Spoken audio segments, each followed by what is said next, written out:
Guru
गुरु प्यारिओ, वाहिगुरु जी का खालसा, वाहिगुरु जी की फतेह।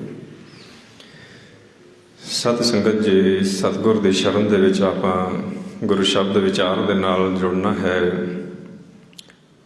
क्योंकि शब्द की विचार की जाए तो मन नूं उस विचों आपदे जीवन वास्ते कुछ ना कुछ सेध मिलती है।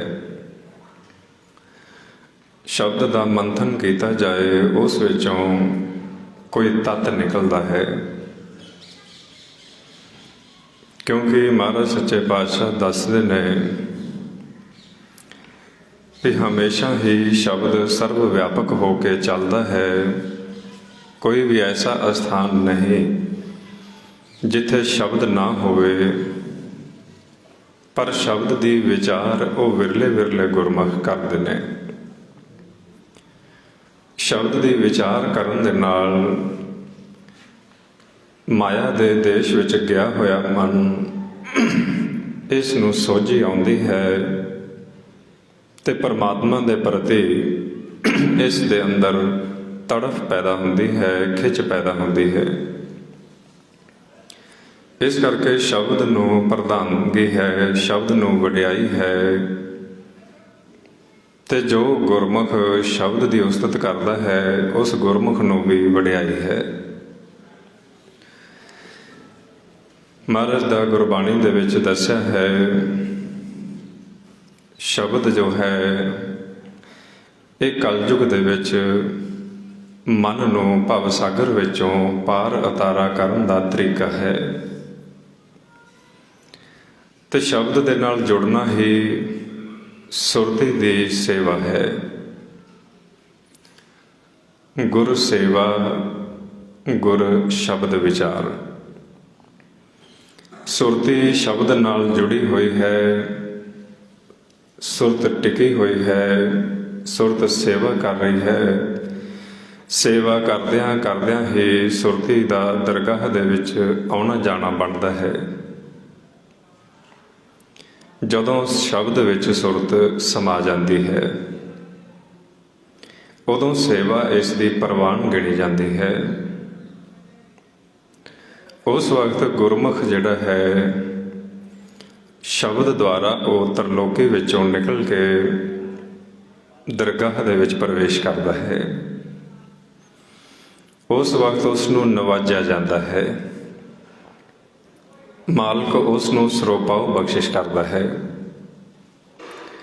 जिस तरह इधर आपां गुरमुख जदों कोई बचन अच्छे सानूं सुणाउंदे ने, असीं उन्हां नूं सरोपाओ की बख्शिश करते हाँ ते जगारा छड्डदे हाँ।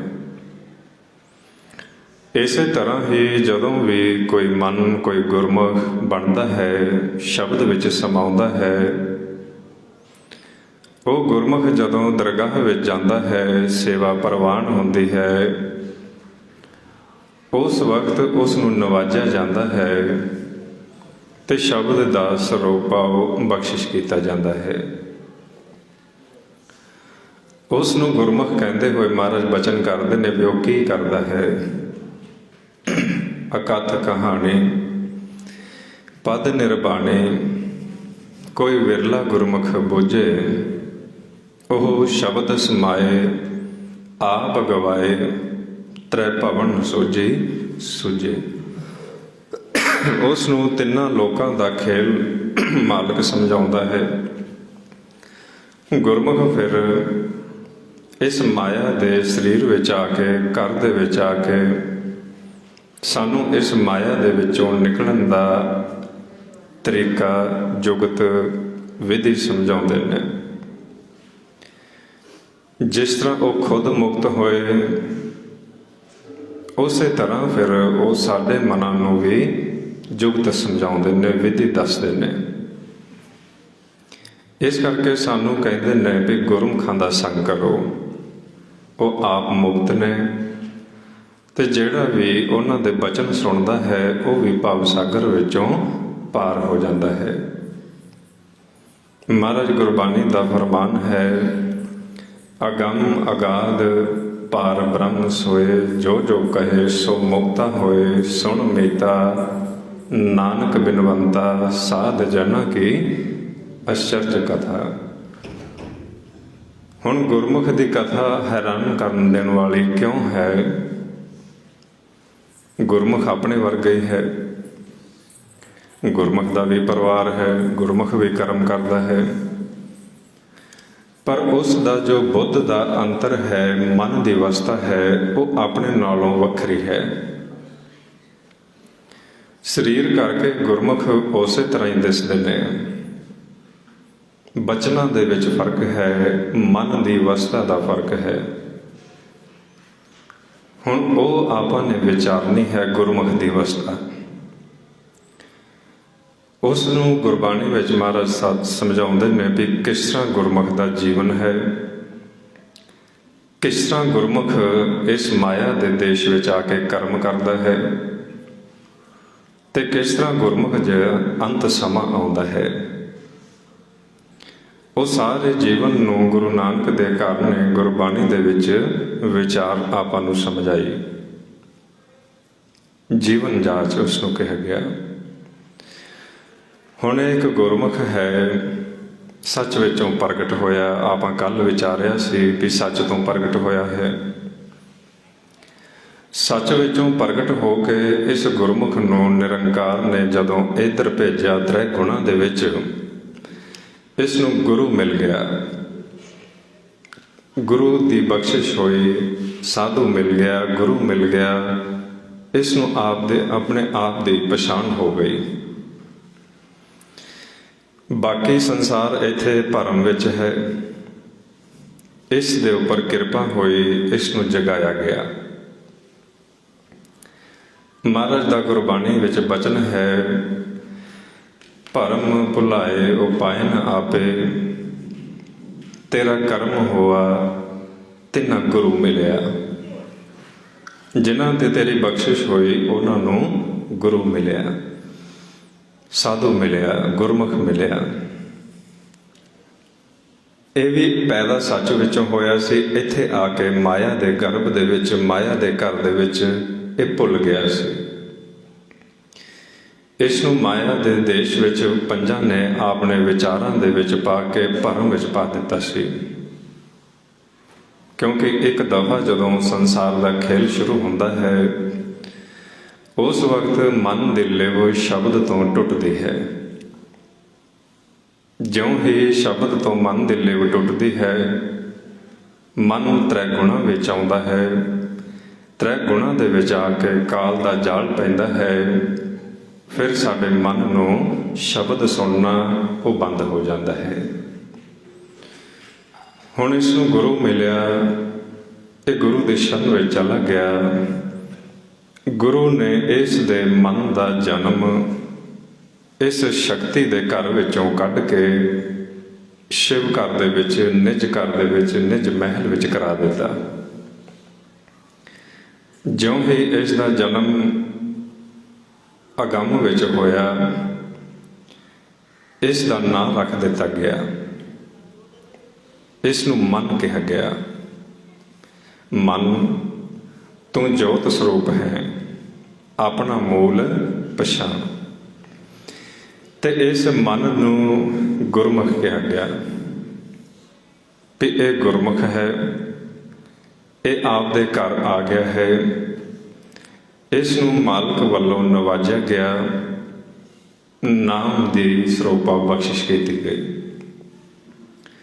ਜਿਸ ਨੂੰ ਮਹਾਰਾਜ ਸਮਝਾਉਣ ਲੱਗੇ, ਜਿਸ ਨਵਾਜੇ ਗੁਰਮੁਖ ਸਾਜੇ, ਨਾਮ ਵਸੇ ਤਿਸ ਅਨਹਦ ਵਾਜੇ। ਤਿਸ ਹੀ ਸੁਖ ਤਿਸ ਹੀ ਠਕੁਰਾਈ, ਤਿਸ ਨਾ ਆਵੇ ਜਮ ਨੇੜਾ ਹੈ। ਹੁਣ ਜਮਾਂ ਨੂੰ ਵੀ ਪਤਾ ਲੱਗ ਗਿਆ ਵੀ ਗੁਰਮੁਖ ਨਵਾਜਿਆ ਗਿਆ ਹੈ, ਕਿਉਂਕਿ ਪਤਾ ਲੱਗ ਜਾਏਗਾ ਜਦੋਂ ਵੀ ਕੋਈ ਨਵਾਜਿਆ ਜਾਏਗਾ। ਇਹ ਗੁਪਤ ਨਹੀਂ ਰਹਿੰਦੀ ਗੱਲ। ਜਦੋਂ ਵੀ ਗੁਰਮੁਖ ਕੋਈ ਭਗਤ ਨਵਾਜਿਆ ਜਾਂਦਾ ਹੈ, ਪਤਾ ਲੱਗ ਜਾਂਦਾ ਹੈ। ਕੌਣ ਪਤਾ ਲਾਉਂਦੇ ਨੇ, ਕੌਣ ਦੱਸਦੇ ਨੇ? ਦੇਵਲੋਕ ਦੇ ਵਾਸੀ, ਸਵਰਗਾਂ ਦੀਆਂ ਰੂਹਾਂ।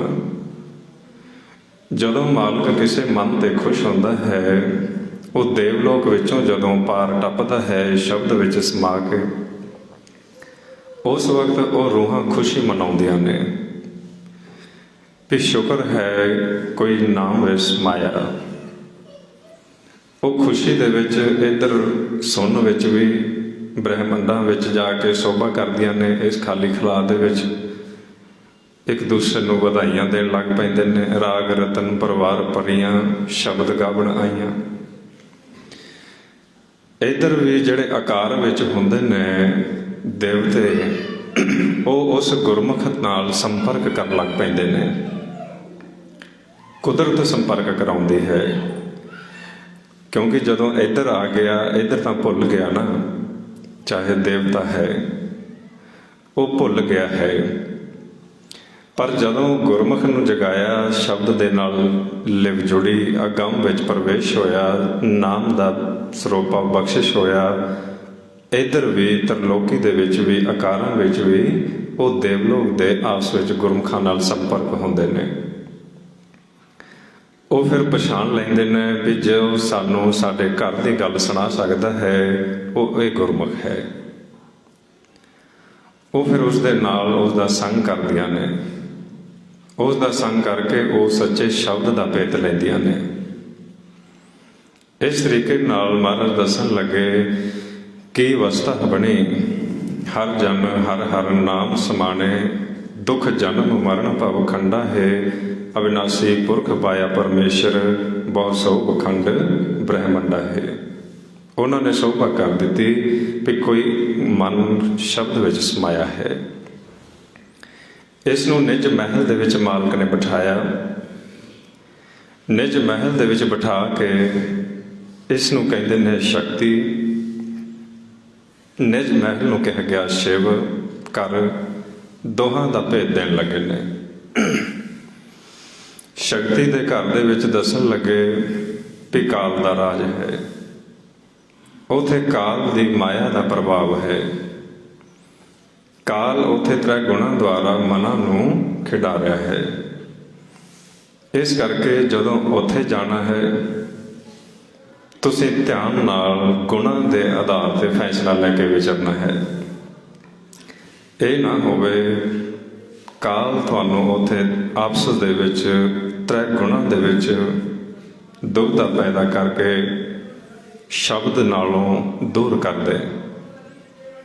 ਇਸ ਕਰਕੇ ਇੱਥੇ ਜਾਣਾ ਹੈ, ਕਰਮ ਤੇ ਖੇਲ ਸ਼ੁਰੂ ਹੋਣਾ ਹੈ, ਸੰਦ੍ਰਿਸ਼ਟ ਚੱਲਣਾ ਹੈ। ਇਹ ਮਾਲਕ ਗੁਰਮੁਖ ਨੂੰ ਅੰਤਰਗਤ ਸਮਝਾ ਰਹੇ ਨੇ। ਵਾਪਸ ਆਉਣਾ ਹੈ, ਸ਼ਬਦ ਵਿੱਚ ਜੁੜ ਕੇ ਘਰ ਆ ਜਾਣਾ ਹੈ। ਤੇਰਾ ਘਰ ਸ਼ਬਦ ਦੁਆਰਾ ਖੜਾ ਹੈ। ਸਰੀਰ ਦਾ ਖੇਲ ਪਾਉਣ ਦੁਆਰਾ ਚੱਲੇਗਾ। ਪਾਉਣ ਵਿੱਚ ਜਾ ਕੇ ਤਨ ਦੀ ਖੁਰਾਕ ਮਿਲੇਗੀ, ਸ਼ਬਦ ਵਿੱਚ ਸਮਾ ਕੇ ਮਨ ਦੀ ਖੁਰਾਕ ਮਿਲੇਗੀ। ਇਸ ਤਰ੍ਹਾਂ ਗੁਰਮੁਖ ਨੂੰ ਸ਼ਿਵ ਅਤੇ ਸ਼ਕਤੀ ਦਾ ਖੇਲ ਸਮਝਾਇਆ। ਉਸ ਨੂੰ ਮਹਾਰਾਜ ਆਪਾਂ ਗੁਰਬਾਣੀ ਵਿੱਚ ਪੜ੍ਹਦੇ ਹਾਂ। ਸ਼ਿਵ ਸ਼ਕਤ ਆਪ ਉਪਾਇ ਕੇ, ਹਰ ਕਰਤਾ ਆਪੇ ਹੁਕਮ ਵਰਤਾਏ। ਹੁਕਮ ਵਰਤਾਏ ਆਪ ਵੇਖੇ, ਗੁਰਮੁਖ ਕਿਸੇ ਬੁਝਾਏ। ਤੋੜੇ ਬੰਧਨ ਹੋਵੇ ਮੁਕਤ, ਸ਼ਬਦ ਮਨ ਵਸਾਏ। ਗੁਰਮੁਖ ਜਿਸ ਨੂੰ ਆਪ ਕਰੇ ਸੋ ਹੋਵੇ, ਇੱਕ ਸਿਉਲੇ ਬੁਲਾਏ। ਕਹੇ ਨਾਨਕ ਆਪ ਕਰਤਾ, ਆਪੇ ਹੁਕਮ ਬੁਝਾਏ। ਗੁਰਮੁਖਾਂ ਨੂੰ ਪਤਾ ਲੱਗਾ ਮਾਲਕ ਨੇ ਨਵਾਜਿਆ, ਤੇ ਇਸ ਸੰਸਾਰ ਦੇ ਵਿੱਚ ਹੁਣ ਉਹ ਜੀਵਨ ਜਾਚ ਦੱਸਣ ਲੱਗੇ ਨੇ। ਉਹ ਕੀ ਦੱਸ ਰਹੇ ਨੇ ਸਾਨੂੰ ਵੀ ਇਸ ਸੰਸਾਰ ਦੇ ਵਿੱਚ ਆਉਂਦਿਆਂ ਹੀ ਤ੍ਰੈ ਗੁਣਾਂ ਦਾ ਖੇਲ ਚੱਲਦਾ ਹੈ। ਤ੍ਰੈ ਗੁਣਾਂ ਦੇ ਵਿੱਚ ਰਜੋ ਗੁਣ, ਤਮੋ ਗੁਣ ਅਤੇ ਸਤੋ ਗੁਣ ਚੱਲਦੇ ਨੇ।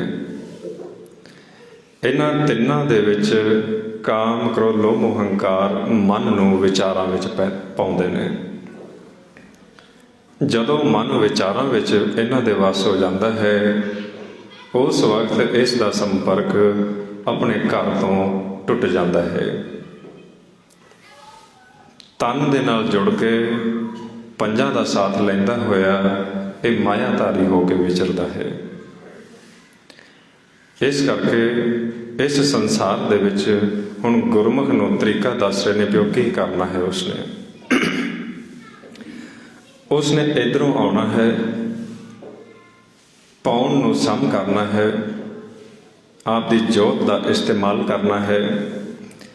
ਉੱਥੋਂ ਦਰ ਤੋਂ ਉੱਠ ਕੇ ਇਸ ਰਸਤੇ ਤੇ ਕਰਮ ਦੇ ਉੱਪਰ ਆਉਣਾ ਹੈ। ਇਹ ਰਸਤਾ ਜੋ ਗੁਰਮੁਖ ਤਿਆਰ ਕਰਦੇ ਨੇ, ਇਸ ਨੂੰ ਕਿਹਾ ਗਿਆ ਲਿਵ ਦਾ ਰਸਤਾ। ਸ਼ਬਦ ਵਿੱਚ ਉੱਠਿਆ, ਮਨ ਸ਼ਬਦ ਦੇ ਸਨਮੁਖ ਆਇਆ, ਪਾਉਣ ਵਿੱਚ ਮਿਲਿਆ, ਕਰਮ ਤੇ ਆਇਆ, ਕੰਮ ਕਰਨ ਲੱਗਾ। ਕਿਸੇ ਨੇ ਖੇਤੀ ਕਰਨੀ ਸ਼ੁਰੂ ਕੀਤੀ, ਕਿਸੇ ਨੇ ਨੌਕਰੀ ਕੀਤੀ, ਕਿਸੇ ਨੇ ਦਿਹਾੜੀ ਕੀਤੀ, ਕਿਸੇ ਨੇ ਵਪਾਰ ਕੀਤਾ। ਕਰਮ ਕਰਨ ਲੱਗੇ ਨੇ ਗੁਰਮੁਖ। ਕਰਮ ਕਰਨ ਦਾ ਤਰੀਕਾ ਹੈ ਸਿਮਰ ਸਿਮਰ ਹਰ ਕਾਰਨ ਕਰਨਾ।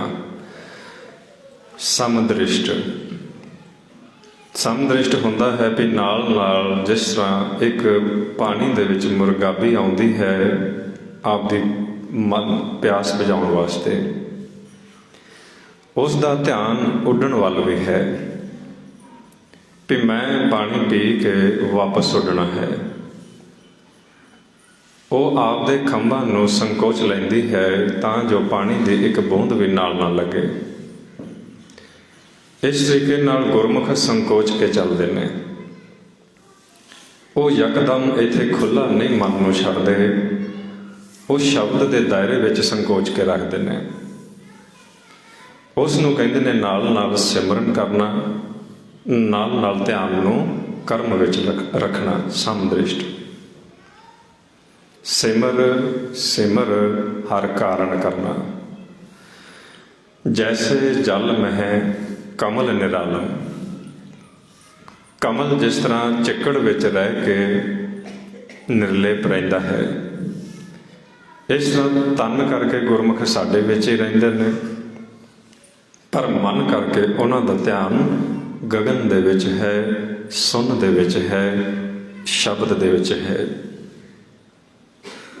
ਇਸ ਕਰਕੇ ਉਹਨਾਂ ਦੇ ਉੱਪਰ ਇਸ ਮਾਇਆ ਦਾ ਪ੍ਰਭਾਵ ਨਹੀਂ ਪਏਗਾ, ਕਿਉਂਕਿ ਮਾਇਆ ਸ਼ਬਦ ਦੇ ਦੂਰ ਤੱਕ ਰਹਿੰਦੀ ਹੈ, ਜਿੱਥੋਂ ਤੱਕ ਸ਼ਬਦ ਦੀ ਆਵਾਜ਼ ਉੜ ਨਾ ਜਾਏ। ਇਸ ਕਰਕੇ ਹੁਣ ਗੁਰਮੁਖਾਂ ਨੇ ਆਉਣਾ ਹੈ, ਕਰਮ ਕਰਨਾ ਹੈ। ਕਰਮ ਕੀਤਾ, ਕਰਮ ਕਰਨ ਤੋਂ ਬਾਅਦ ਇੱਥੇ ਵਾਪਸ ਆਪਦੇ ਘਰ ਚਲੇ ਜਾਣਾ ਹੈ। ਉਹ ਜਦੋਂ ਆਉਂਦੇ ਨੇ ਨੌਕਰ ਬਣ ਕੇ ਆਉਂਦੇ ਨੇ। ਮਨਮੁਖ ਜਦੋਂ ਆਏਗਾ ਉਹ ਮਾਲਕ ਬਣੇਗਾ। ਇਹ ਕਰਮ ਨੂੰ ਦ੍ਰਿੜ ਕਰੇਗਾ। ਗੁਰਮੁਖ ਆਉਣਗੇ, ਹੁਕਮ ਵਿੱਚ ਚੱਲਣਗੇ, ਕਰਮ ਨੂੰ ਕਰਦਿਆਂ ਹੋਇਆਂ ਨੌਕਰ ਬਣ ਕੇ ਚੱਲਣਗੇ। ਜਦੋਂ ਉਹ ਨੌਕਰ ਬਣ ਕੇ ਕਰਮ ਕਰਦੇ ਨੇ, ਉਹਨਾਂ ਦੇ ਅੰਦਰ ਤ੍ਰਿਸ਼ਨਾਵਾਂ ਨਹੀਂ ਆਉਂਦੀਆਂ, ਲਹਿਰਾਂ ਨਹੀਂ ਪੈਦਾ ਹੁੰਦੀਆਂ ਦੂਸਰੇ ਨੂੰ ਦੇਖ ਕੇ। ਦੂਸਰੇ ਦੇ ਅੰਦਰ ਜੋ ਦੇਖ ਕੇ ਸੰਸਾਰ ਦਾ ਪ੍ਰਭਾਵ, ਉਸ ਦੇ ਅੰਦਰ ਵਿਚਾਰ ਪੈਦਾ ਨਹੀਂ ਹੁੰਦੇ। ਉਹ ਮਨ ਨੂੰ ਸ਼ਬਦ ਦੁਆਰਾ ਰੋਕ ਲੈਂਦਾ ਹੈ। ਉਸ ਅਵਸਥਾ ਦੇ ਵਿੱਚ ਮਹਾਰਾਜ ਸੱਚੇ ਪਾਤਸ਼ਾਹ ਦੱਸ ਰਹੇ ਨੇ, ਉਸ ਨੇ ਆਪ ਦੇ ਘਰ ਦੇ ਰਸਤੇ ਨੂੰ ਪਛਾਣਿਆ ਹੋਇਆ ਹੈ। ਉਹ ਕਰਮ ਦੇ ਨਾਲ ਨਾਲ ਧਰਮ ਨੂੰ ਦ੍ਰਿੜ ਕਰ ਰਿਹਾ ਹੈ। ਤਨ ਦੀ ਖੁਰਾਕ ਤਾਂ ਮਿਲੇਗੀ ਇਸ ਲੋਕ ਵਿੱਚੋਂ, ਉਸ ਵਾਸਤੇ ਉਹ ਕਰਮ ਕਰ ਰਿਹਾ ਹੈ। ਮਨ ਦੀ ਖੁਰਾਕ ਮਿਲੇਗੀ ਨਾਮ ਜਪਣ ਦੇ ਨਾਲ, ਉਸ ਵਾਸਤੇ ਉਸ ਦਾ ਪਰਿਵਾਰ ਉਹ ਸੰਗਤ ਕਰ ਰਿਹਾ ਹੈ। ਗੁਰਮੁਖ ਸੰਗਤ ਕਰਦੇ ਨੇ, ਨਾਮ ਜਪਦੇ ਨੇ, ਨਾਲ ਨਾਲ ਤ੍ਰੈ ਗੁਣਾਂ ਦੇ ਕਰਮ ਕਰਦੇ ਨੇ। ਇਸ ਤਰ੍ਹਾਂ ਉਹਨਾਂ ਦਾ ਜੋ ਰਸਤਾ ਹੈ, ਉਸ ਨੂੰ ਮਹਾਰਾਜ ਕਹਿੰਦੇ ਨੇ ਕਰਮ ਧਰਮ ਤੁਮ ਚੌਪੜ ਸਾਜੋ, ਸੱਚ ਕਰੋ ਤੁਮ ਸਾਰੀ, ਕਾਮ ਕ੍ਰੋਧ ਲੋਭ ਮੋਹ ਜੀਤੋ, ਐਸੀ ਖੇਲ ਹਰ ਪਿਆਰੀ। ਉਹ ਇਸ ਖੇਲ ਨੂੰ ਖੇਡਣਾ ਜਾਣਦੇ ਨੇ। ਗੁਰੂ ਨੇ ਉਹਨਾਂ ਨੂੰ ਦੱਸ ਦਿੱਤਾ इस देही अंदर पंच चोर वसै, काम क्रोध लोभ मोह हंकारा, ਅੰਮ੍ਰਿਤ ਲੁਟੈ ਮਨਮੁਖ ਨਹੀਂ ਬੁੱਝੈ, ਕੋਈ ਨਾ ਸੁਣੇ ਪੁਕਾਰਾ। ਤੁਸੀਂ ਉਹਨਾਂ ਦਾ ਭਰੋਸਾ ਨਹੀਂ ਕਰਨਾ, ਵਿਸ਼ਵਾਸ ਨਹੀਂ ਕਰਨਾ, ਉਹ ਧੋਖਾ ਦੇਣਗੇ। ਤੁਸੀਂ ਜਦੋਂ ਹੀ ਇਸ ਦਰ ਤੋਂ ਉੱਠਣਾ ਹੈ, ਸ਼ਬਦ ਦੀ ਅਗਵਾਈ ਵਿੱਚ ਉੱਠਣਾ ਹੈ। ਜੇ ਸਿੱਧਾ ਚਲੇ ਗਏ, ਪਾਉਣ ਦਾ ਸੰਤੁਲਨ ਵਿਗੜ ਜਾਏਗਾ। ਸੱਜੇ ਪਾਸੇ ਚਲੇ ਜਾਓਗੇ, ਇਹਨਾਂ ਪੰਜਾਂ ਦਾ ਇਲਾਕਾ ਹੈ, ਉੱਥੇ ਤੁਹਾਡੇ ਪੈਰ ਨਹੀਂ ਲੱਗਣ ਦੇਣਗੇ। ਤੁਹਾਡੇ ਅੰਦਰ ਕਾਮ ਕ੍ਰੋਧ ਲੋਭ ਮੋਹ ਹੰਕਾਰ ਇਹ ਪ੍ਰਗਟ ਹੋ ਜਾਏਗਾ। ਖੱਬੇ ਪਾਸੇ ਚਲੇ ਗਏ, ਪਾਉਣ ਵਿੱਚ ਮਿਲ ਗਏ, ਤੁਹਾਡੇ ਅੰਦਰ ਤ੍ਰਿਸ਼ਨਾਵਾਂ ਚੱਲਣਗੀਆਂ, ਲਹਿਰਾਂ ਚੱਲਣਗੀਆਂ, ਵਿਚਾਰਾਂ ਵਿੱਚ ਰਜੋਗੁਣੀ ਫੁਰਨਿਆਂ ਵਿੱਚ ਚਲੇ ਜਾਓਗੇ। ਇਸ ਕਰਕੇ ਤੁਸੀਂ ਜਦੋਂ ਵੀ ਜਾਣਾ ਹੈ, ਪੰਜ ਪਹਿਰੂਆ ਦਰ ਪੇ ਰਹਤੇ, ਤਿਨਕਾ ਨਹੀਂ ਪਤਿਆਰਾ। ਤੁਸੀਂ ਅਗਵਾਈ ਵਿੱਚ ਚੱਲਣਾ ਹੈ ਸ਼ਬਦ ਦੀ। ਸ਼ਬਦ ਨੂੰ ਨਹੀਂ ਵਿਸਾਰਨਾ। ਸ਼ਬਦ ਗੁਰੂ ਸੁਰਤ ਧੁਨ ਚੇਲਾ। ਹੁਣ ਗੁਰਮੁਖ ਨੇ ਸ਼ਬਦ ਸੁਣਿਆ, ਪਾਉਣ ਵਿੱਚ ਮਿਲ ਕੇ ਸਮਦ੍ਰਿਸ਼ਟ ਹੋ ਕੇ ਕਰਮ ਕੀਤਾ। ਮਾਲਕ ਖੁਸ਼ ਹੈ, ਤਨ ਦੀ ਖੁਰਾਕ ਆਈ, ਕਰਮ ਵਿੱਚ ਵੀ ਕਿਸੇ ਕਿਸਮ ਦਾ ਵਿਘਨ ਨਹੀਂ ਪਿਆ। ਉਸ ਨੂੰ ਮਹਾਰਾਜ ਕਹਿੰਦੇ ਨੇ, ਪ੍ਰਭ ਸਿਮਰਤ ਕਿਛ ਵਿਘਨ ਨਾ ਲਾਗੇ, ਵੀ ਸਿਮਰਨ ਕਰਨ ਦੇ ਨਾਲ ਵਿਘਨ ਨਹੀਂ ਪਏਗਾ। ਸੰਤਾਂ ਕੇ ਕਾਰਜ ਆਪ ਖਲੋਇਆ, ਹਰ ਕੰਮ ਕਰਾਵਣ ਆਇਆ ਰਾਮ। ਹੁਣ ਮਾਲਕ ਆਪ ਅੰਗ ਸੰਗ ਹੈ। ਜਿਨ ਜਿਨ ਨਾਮ ਤਿਹਾਇਆ, ਤਿਨ ਕੇ ਕਾਜ ਸਰੇ। ਹਰ ਗੁਰ ਪੂਰਾ ਆਰਾਧਿਆ, ਦਰਗਹਿ ਸਚ ਖਰੇ। ਹੁਣ ਐਸੀ ਅਵਸਥਾ ਵਿੱਚ ਵਿਚਰਦੇ ਨੇ। ਵਿਚਰਦਿਆਂ ਵਿਚਰਦਿਆਂ, ਕਰਮ ਤੇ ਵਿਚਰਦਿਆਂ ਵਿਚਰਦਿਆਂ, ਪਿਆਰ ਦਾ ਆਪਸ, ਪਰਿਵਾਰ ਦਾ ਆਪਸ ਵਿੱਚ ਪਿਆਰ ਹੈ, ਕਿਉਂਕਿ ਸਾਰਾ ਪਰਿਵਾਰ ਸੰਗਤ ਕਰਦਾ ਹੈ। ਇੱਕ ਜੀਵ ਕਰਮ ਤੇ ਜਾਂਦਾ ਹੈ, ਦੂਸਰੇ ਪਰਿਵਾਰ ਦਾ ਮਗਰ ਧਿਆਨ ਹੈ ਵੀ ਸਾਡਾ ਸੰਗੀ ਤ੍ਰੈ ਗੁਣਾਂ ਦੇ ਕਰਮ ਤੇ ਗਿਆ ਹੋਇਆ ਹੈ, ਉਹ ਸਫਲ ਹੋ ਕੇ ਵਾਪਸ ਆਏ। ਇਸ ਕਰਕੇ ਜਦੋਂ ਸਾਰਾ ਪਰਿਵਾਰ ਦੀ ਇੱਕ ਮੱਤ, ਇੱਕ ਸ਼ਕਤੀ ਹੁੰਦੀ ਹੈ, ਧਿਆਨ ਉਹ ਕੰਮ ਕਰਦਾ ਹੈ। ਉਸ ਵਕਤ ਗੁਰਮੁਖਾਂ ਦੇ ਪਰਿਵਾਰ ਦਾ ਕੋਈ ਵੀ ਕਾਰਜ ਸਹਿ ਸੁਭਾਏ ਹੀ ਉਹ ਚੱਲਦੇ ਜਾਂਦੇ ਨੇ, ਕਿਉਂਕਿ ਉਹ ਪਰਮਾਤਮਾ ਦੇ ਹੁਕਮ ਵਿੱਚ ਨੇ। ਇਸ ਤਰੀਕੇ ਨਾਲ ਜਿਹੜੇ ਗੁਰਮੁਖ ਨੇ, ਉਹ ਇੱਥੇ ਆਪਦਾ ਜੀਵਨ ਜਾਂਚ ਉਸ ਮੁਤਾਬਕ ਚੱਲਦੇ ਨੇ। ਉਹਨਾਂ ਨੂੰ ਨਾਲ ਹੀ ਮਾਲਕ ਨੇ ਇਹ ਵੀ ਦੱਸਿਆ ਹੈ, ਜਦੋਂ ਤੁਸੀਂ ਇੱਥੇ ਆਉਣਾ ਹੈ, ਅਲੱਗ-ਅਲੱਗ ਖੇਲ ਚੱਲੇਗਾ। ਕਿਸੇ ਦਿਨ ਤੁਹਾਨੂੰ ਖੇਡਣ ਭੇਜਣਾ ਹੈ। ਜਦੋਂ ਤੁਹਾਨੂੰ ਖੇਡਣ ਭੇਜਣਗੇ, ਤੁਹਾਡਾ ਕਾਲ ਦੇ ਨਾਲ, ਕਾਲ ਦੇ ਦੂਤਾਂ ਦੇ ਨਾਲ ਖੇਲ ਸ਼ੁਰੂ ਹੋਏਗਾ। ਉਸ ਦਿਨ ਤੁਹਾਨੂੰ ਇਹਨਾਂ ਨੇ ਘੇਰਾ ਪਾਉਣਾ ਹੈ। ਕਦੀ ਪਰਿਵਾਰ ਦੇ ਵਿੱਚੋਂ ਸ਼ਬਦਾਂ ਦੀ ਕਿਸੇ ਨਾ ਕਿਸੇ ਕਿਸਮ ਦੀ ਤੁਹਾਨੂੰ ਚੋਟ ਵੱਜੇਗੀ। ਕਦੀ ਤੁਸੀਂ ਕਰਮ ਤੇ ਜਾਓਗੇ, ਉੱਥੋਂ ਕੋਈ ਤੁਹਾਨੂੰ ਸ਼ਬਦ ਦੀ ਚੋਟ ਮਾਰੇਗਾ। ਉਸ ਵਾਸਤੇ ਤੁਸੀਂ ਇਹਨਾਂ ਦੀ ਚਾਲ ਨੂੰ ਸਮਝਦਿਆਂ ਹੋਇਆਂ ਆਪਣਾ ਧਿਆਨ ਉਸ ਨੂੰ ਸਾਂਭ ਰੱਖਣਾ ਹੈ। ਜੇ ਸ਼ਬਦ ਦੀ ਚੋਟ ਸੁਣ ਕੇ ਤੁਹਾਨੂੰ ਵੀ ਗੁੱਸਾ ਆ ਗਿਆ, ਤੁਸੀਂ ਵੀ ਇੱਕ ਦੇ ਬਜਾਏ ਅੱਗੋਂ ਬਚਨ ਹੋਰ ਕਰ ਦਿੱਤੇ, ਇਹ ਤੁਹਾਨੂੰ ਲੈ ਜਾਣਗੇ। ਇਸ ਕਰਕੇ ਇਹਨਾਂ ਦੇ ਚਾਲ ਨੂੰ ਸਮਝਦਿਆਂ ਜਾਣਾ ਹੈ। ਜਦੋਂ ਖੇਲਣ ਜਾਣਾ ਹੈ ਤੇ ਪੂਰਾ ਇੱਕ ਚਿੱਤ ਹੋ ਕੇ ਵਿਚਾਰਾਂ ਦੇ ਟਕਰਾਅ ਤੋਂ ਉੱਪਰ ਉੱਠ ਕੇ ਚੱਲਣਾ ਹੈ। ਜੇ ਪਰਿਵਾਰ ਵਿੱਚ ਕਿਸੇ ਕਿਸਮ ਦਾ ਕੋਈ ਵਿਚਾਰਾਂ ਦਾ ਟਕਰਾਅ ਹੋ ਵੀ ਜਾਏ, ਉਸ ਨੂੰ ਬੈਠ ਕੇ ਵਿਚਾਰ ਦੁਆਰਾ ਹੱਲ ਕਰ ਲੈਣਾ ਹੈ, ਕਿਉਂਕਿ ਐਸਾ ਕੋਈ ਵੀ ਸਵਾਲ ਨਹੀਂ ਹੁੰਦਾ ਜਿਸ ਦਾ ਜਵਾਬ ਨਾ ਹੋਵੇ। ਅਜਿਹਾ ਕੋਈ ਜਿੰਦਰਾ ਨਹੀਂ ਹੁੰਦਾ ਜਿਸ ਦੀ ਚਾਬੀ ਨਾ ਹੋਵੇ, ਤੇ ਅਜਿਹਾ ਕੋਈ ਵੀ ਇਸ ਤਰ੍ਹਾਂ ਦਾ ਵਿਚਾਰਾਂ ਦਾ ਮਸਲਾ ਨਹੀਂ ਹੁੰਦਾ ਜਿਸ ਨੂੰ ਹੱਲ ਨਾ ਕੀਤਾ ਜਾ ਸਕੇ। ਸਿਰਫ ਤੇ ਸਿਰਫ ਇਹਨਾਂ ਪੰਜਾਂ ਦਾ ਇੱਕ ਖੇਲ ਹੀ ਹੈ ਵੀ ਨਿੱਕੀ ਜਿਹੀ ਗੱਲ ਤੋਂ ਧਿਆਨ ਨੂੰ ਬਦਲ ਦੇਣਾ, ਝਗੜਾ ਕਰਾ ਦੇਣਾ। ਤੇ ਝਗੜਾ ਇਹ ਕਰਾਉਣਗੇ, ਵਿਚਾਰਾਂ ਦਾ ਟਕਰਾ ਇਹ ਕਰਾਉਣਗੇ। ਕਲਯੁਗ ਮੈਂ ਤੜੇ ਪੰਜ ਚੋਰ ਝਗੜਾਏ, ਕਾਮ ਕ੍ਰੋਧ ਲੋਭ ਮੋਹ ਅਭਿਮਾਨ ਵਧਾਏ। ਤੁਸੀਂ ਸਾਵਧਾਨ ਰਹਿਣਾ ਹੈ। ਜਦੋਂ ਹੀ ਲੱਗੇ ਵੀ ਕਿਸੇ ਦਾ ਧਿਆਨ ਤਮੋ ਗੁਣ ਵੱਲ ਤੁਰਿਆ ਹੈ, ਤੁਸੀਂ ਆਪ ਦਾ ਧਿਆਨ ਅੰਤਰਗਤ ਸਹਿਜ ਵਿੱਚ ਲੈ ਜਾਣਾ ਹੈ, ਜਿਸ ਨਾਲ ਤੁਹਾਡੇ ਮਨ ਤੇ ਉਸ ਵੱਲੋਂ ਬੋਲੇ ਗਏ ਬਚਨ ਦਾ ਕੋਈ ਅਸਰ ਨਹੀਂ ਹੋਏਗਾ। ਉਸਨੇ ਤੁਹਾਨੂੰ ਕੋਈ ਬਚਨ ਬੋਲਿਆ, ਤੁਸੀਂ ਸਹਿਜ ਵਿੱਚ ਹੋ, ਤੁਹਾਡੇ ਤੇ ਅਸਰ ਨਹੀਂ ਕਰੇਗਾ। ਇਸ ਤਰੀਕੇ ਨਾਲ ਚੱਲਣਾ ਹੈ ਜਿਸ ਨੂੰ ਮਹਾਰਾਜ ਬਾਬਾ ਕਬੀਰ ਜੀ ਦੱਸਦੇ ਨੇ, ਕਬੀਰ ਮਨ ਸ਼ੀਤਲ ਭਇਆ, ਪਾਇਆ ਬ੍ਰਹਮ ਗਿਆਨ, ਜਿਸ ਜਵਾਲਾ ਜਗ ਜਾਰਿਆ, ਜਨ ਕੇ ਉਦਕ ਸਮਾਨ। ਜਿਸ ਵਿਚਾਰਾਂ ਦੇ ਟਕਰਾਅ ਨੇ, ਕਲੇਸ਼ ਨੇ ਸਾਰੇ ਸੰਸਾਰ ਨੂੰ ਆਪਸ ਵਿੱਚ ਧੜਿਆਂ ਵਿੱਚ ਵੰਡ ਦਿੱਤਾ ਹੈ। ਹਰ ਇੱਕ ਜੀਵ ਕਾਲ ਦੇ ਵਸ ਨੇ। ਧਾਰਮਿਕ ਜਗਤ, ਸਮਾਜਿਕ ਜਗਤ, ਰਾਜਨੀਤਿਕ ਵਰਗ, ਹਰ ਇੱਕ ਦੇ ਉੱਪਰ ਕਾਲ ਦਾ ਕੰਟਰੋਲ ਹੈ।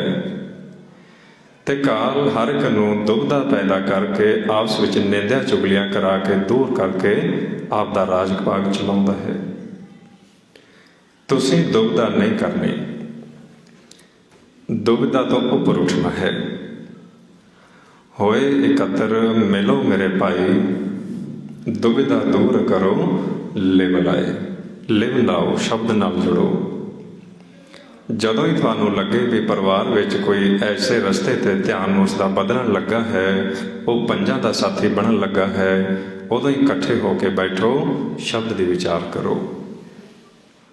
ਜਦੋਂ ਇਸ ਤਰ੍ਹਾਂ ਤੁਸੀਂ ਚੱਲੋਗੇ, ਇਹ ਜੋ ਬ੍ਰਹਮ ਦਾ ਗਿਆਨ ਹੈ, ਬ੍ਰਹਮ ਦੀ ਵਿਚਾਰ ਹੈ, ਇਹ ਮਨ ਨੂੰ, ਰਸਤੇ ਨੂੰ ਬਦਲ ਦੇਗੀ। ਐਸੀ ਅਵਸਥਾ ਵਿੱਚ ਚਲੋ ਜਿਸ ਜਵਾਲਾ ਜਗ ਜਾਰਿਆ, ਜਨ ਕੇ ਉਦਕ ਸਮਾਨ। ਹੁਣ ਉਸ ਤਰੀਕੇ ਨਾਲ ਗੁਰਮੁਖ ਚੱਲਣ ਲੱਗੇ। ਉਹਨਾਂ ਨੇ ਇੱਥੇ ਕਰਮ ਦੇ ਨਾਲ ਆ ਕੇ ਆਪ ਦਾ ਸ਼ਬਦ ਦਾ ਰੱਖਿਆ ਚੱਕਰ ਬਣਾਉਣਾ ਉਹ ਸ਼ੁਰੂ ਕਰ ਦਿੱਤਾ, ਜਿਸ ਦੇ ਨਾਲ ਮਨ ਨੂੰ ਮਨ ਦੀ ਖੁਰਾਕ ਮਿਲਣ ਲੱਗੀ। ਜਿਵੇਂ ਜਿਵੇਂ ਮਨ ਦੀ ਖੁਰਾਕ ਆਉਣ ਲੱਗੀ, ਮਨ ਤੰਦਰੁਸਤ ਹੈ, ਤਕੜਾ ਹੋਣ ਲੱਗਾ। ਗੁਰੂ ਅਰਜਨ ਦੇਵ ਜੀ ਦਾ ਇੱਥੇ ਸ਼ਬਦ ਹੈ, ਉਹ ਸਾਨੂੰ ਬਚਨ ਸੁਣਾਉਂਦੇ ਨੇ, ਕਿਉਂਕਿ ਪ੍ਰੈਕਟੀਕਲ ਚੱਲਦਾ ਹੈ। ਗੁਰੂ ਅਰਜਨ ਦੇਵ ਜੀ ਕਹਿਣ ਲੱਗੇ ਵੀ ਸਾਨੂੰ ਮਾਲਕ ਨੇ ਖਿਡਾਰੀ ਬਣ ਕੇ ਭੇਜ ਦਿੱਤਾ ਵੀ ਜਾਓ ਖੇਡ ਕੇ ਆਓ। ਉਹ ਕਹਿੰਦੇ ਨੇ ਵੀ ਸਾਨੂੰ ਵੀ ਮਾਣ ਸੀ ਗੁਰੂ ਦੇ ਉੱਪਰ। ਉਹ ਇੱਥੇ ਆਏ, ਆਉਂਦਿਆਂ ਹੀ ਸ਼ਬਦ ਦੁਆਰਾ ਆਉਂਦੇ ਨੇ ਗੁਰਮੁਖ। ਉਹਨਾਂ ਨੇ ਸ਼ਬਦ ਦੀ ਝੰਡੀ ਗੱਡ ਦਿੱਤੀ ਵੀ ਜੇ ਕੋਈ ਪੰਜਾਂ ਵਿੱਚੋਂ ਆ ਕੇ ਮੁਕਾਬਲਾ ਕਰਨਾ ਚਾਹੁੰਦਾ ਹੈ, ਉਹ ਕਰ ਸਕਦਾ ਹੈ। ਮਾਲਕ ਬੈਠੇ ਨੇ ਗਗਨ ਦੇ ਵਿੱਚ ਵੀ, ਮਾਲਕ ਬੈਠੇ ਨੇ ਧਰਨ ਵਾਲੇ ਪਾਸੇ ਵੀ। ਦੋਹਾਂ ਸਿਰਿਆਂ ਕਾ ਆਪ ਸੁਆਮੀ। ਹੁਣ ਉਹ ਦੋਹਾਂ ਸਿਰਿਆਂ ਤੇ ਬੈਠ ਕੇ ਮਾਲਕ ਦੇਖਣ ਲੱਗਾ ਨਾਲ ਨਾਲ ਇਸ ਖੇਲ ਨੂੰ। ਜਿਵੇਂ ਇੱਧਰ ਤੁਸੀਂ ਦੇਖਦੇ ਹੋ ਵੀ ਨਗਾਰੇ ਵੱਜਦੇ ਨੇ ਜਦੋਂ ਯੁੱਧ ਹੁੰਦਾ ਹੈ, ਇਸ ਤਰ੍ਹਾਂ ਹੁਣ ਇਸ ਮੱਲ ਅਖਾੜੇ ਦੇ ਵਿੱਚ ਗੁਰਮੁਖ ਆਇਆ, ਉੱਧਰੋਂ ਪੰਜ ਆਏ। ਪੰਜਾਂ ਨੇ ਦੇਖਿਆ ਵੀ ਸ਼ਬਦ ਪ੍ਰਗਟ ਹੈ, ਜੋਤ ਪ੍ਰਗਟ ਹੈ, ਧਿਆਨ ਨਹੀਂ ਬਦਲਿਆ ਜਾ ਸਕਦਾ। ਆਉਂਦੇ ਹੀ ਨਮਸਕਾਰ ਕਰ ਦਿੱਤੇ। ਜੇ ਕਿਸੇ ਨੇ ਮੁਕਾਬਲਾ ਕਰਨ ਦੀ ਕੋਸ਼ਿਸ਼ ਕੀਤੀ, ਗੁਰਮੁਖਾਂ ਨੇ ਧਿਆਨ ਬਦਲ ਦਿੱਤਾ ਆਪਣਾ, ਕਿਉਂਕਿ ਇੱਥੇ ਸਿੱਧਾ ਲੜਾਈ ਤਾਂ ਚੱਲੇਗੀ ਨਹੀਂ, ਸੂਖਮ ਯੁੱਧ ਹੈ, ਵਿਚਾਰਾਂ ਦੇ ਨਾਲ ਧਿਆਨ ਦਾ ਖੇਲ ਹੈ। ਜਦੋਂ ਧਿਆਨ ਕਾਮ ਕ੍ਰੋਧ ਮੋਹ ਵਿੱਚ ਗਿਆ, ਤੁਸੀਂ ਉਹਨਾਂ ਦੇ ਵੱਸ ਚਲੇ ਗਏ, ਉਹਨਾਂ ਤੁਹਾਨੂੰ ਸੁੱਟ ਲੈਣਾ ਹੈ। ਇੱਕ ਦਫਾ ਤੁਸੀਂ ਉਹਨਾਂ ਦੇ ਵਸ ਪੈ ਗਏ, ਉਹਨਾਂ ਅੱਗੇ ਦੀ ਅੱਗੇ ਹੋਰ ਵਿਚਾਰ ਪੈਦਾ ਕਰਦੇ ਜਾਣੇ ਨੇ। ਇੱਕ ਦਫਾ ਦੂਰ ਗਏ, ਉਹ ਛੇਤੀ ਮੁੜਨ ਨਹੀਂ ਦਿੰਦੇ। ਇਸ ਕਰਕੇ ਪਹਿਲੇ ਹੀ ਉਹਨਾਂ ਵੱਲੋਂ ਹਮਲਾ ਕੀਤਾ ਜਾਣਾ ਸੀ, ਗੁਰਮੁਖ ਨੇ ਉਸ ਨੂੰ ਉਦੋਂ ਹੀ ਪਲਟਾ ਦਿੱਤਾ। ਉਸ ਨੂੰ ਕਹਿੰਦੇ ਨੇ ਪਾਸਾ ਬਦਲਣਾ, ਧਿਆਨ ਨੂੰ ਬਦਲਣਾ। ਇਹਨਾਂ ਨੇ ਪਾਉਣ ਨੂੰ ਡਿਸਟਰਬ ਕੀਤਾ, ਪਾਉਣ ਵਿੱਚ ਮਨ ਨੂੰ ਮਿਲਿਆ ਤੇ ਧਿਆਨ ਬਦਲਿਆ, ਵਿਚਾਰ ਚੱਲੇ, ਕ੍ਰੋਧ ਆਇਆ, ਦੁਬਿਧਾ ਆਈ। ਗੁਰਮੁਖ ਨੇ ਪਾਸਾ ਬਦਲ ਦਿੱਤਾ, ਸ਼ਬਦ ਵੱਲ ਧਿਆਨ ਲਾ ਲਿਆ। ਇਹ ਪਾਸਾ ਢਾਲੋ। ਇਸ ਤਰ੍ਹਾਂ ਜਿਹੜਾ ਗੁਰਮੁਖ ਪਾਸਾ ਢਾਲਣਾ ਜਾਣਦਾ ਹੈ, ਕਰਮ ਧਰਮ, ਇਸੇ ਕਰਕੇ ਇਹ ਚੌਪੜ ਦੀ ਬਾਜੀ ਹੈ ਕਿ ਜੇ ਤੁਸੀਂ ਪਾਸੇ ਨੂੰ ਬਦਲਣਾ ਜਾਣਦੇ ਹੋ, ਧਿਆਨ ਨੂੰ ਬਦਲਣਾ ਜਾਣਦੇ ਹੋ, ਤੁਹਾਡੇ ਤੇ ਵਿਚਾਰ ਅਸਰ ਨਹੀਂ ਕਰਨਗੇ, ਆਉਣਗੇ ਪਾਸੇ ਹਟ ਜਾਣਗੇ, ਕਿਉਂਕਿ ਤੁਸੀਂ ਨਿਕਲਣਾ ਜਾਣਦੇ ਹੋ। ਹੁਣ ਇੱਥੇ ਮਹਾਰਾਜ ਗੁਰੂ ਅਰਜਨ ਦੇਵ ਜੀ ਕਹਿਣ ਲੱਗੇ, ਹਉ ਗਸਾਈ ਦਾ ਪਹਿਲਵਾਨੜਾ, ਮੈਂ ਗੁਰੂ ਮਿਲ ਉੱਚ ਦਮਾਲੜਾ, ਹੋਏ ਛਿੰਝ ਇਕੱਠੀਆਂ ਦੋਏ ਬੈਠਾ ਦੇਖੇ ਆਪ ਜੀਓ, ਵੱਤ ਵਜਨ ਟਮਕ ਭੇਰੀਆਂ, ਮਲ ਲੱਥੇ ਲੈਂਦੇ ਫੇਰੀਆਂ, ਨਿਹੱਥੇ ਪੰਜ ਜਵਾਨ ਮੈਂ ਗੁਰ ਥਾਪੀ ਦਿੱਤੀ ਕੰਡ ਜੀਓ। ਗੁਰੂ ਦਾ ਹੌਸਲਾ ਸੀ ਵੀ ਤੁਸੀਂ ਜਾਓ, ਅਸੀਂ ਦੇਖਾਂਗੇ, ਜਾ ਤੂੰ ਮੇਰੇ ਵੱਲ ਹੈ ਤਾਂ ਕਿਆ ਮੋਹਿਸ਼ਾਂ ਦਾ, ਤੂੰ ਤਾਂ ਸਭ ਕੁਛ ਮੈਨੂੰ ਸੌਂਪਿਆ, ਜਾਂ ਤੇਰਾ ਬੰਦਾ। ਗੁਰਮੁਖਾਂ ਨੇ ਇਹਨਾਂ ਨੂੰ ਸੁੱਟ ਲਿਆ, ਗੁਰਮੁਖ ਜਿੱਤ ਗਿਆ, ਮਨਮੁਖ ਇਹ ਪੰਜੇ ਹਾਰ ਗਏ। ਇਹ ਕਦੋਂ ਹਾਰਦੇ ਨੇ ਇਹ ਤੁਸੀਂ ਸਮਝਣਾ ਹੈ।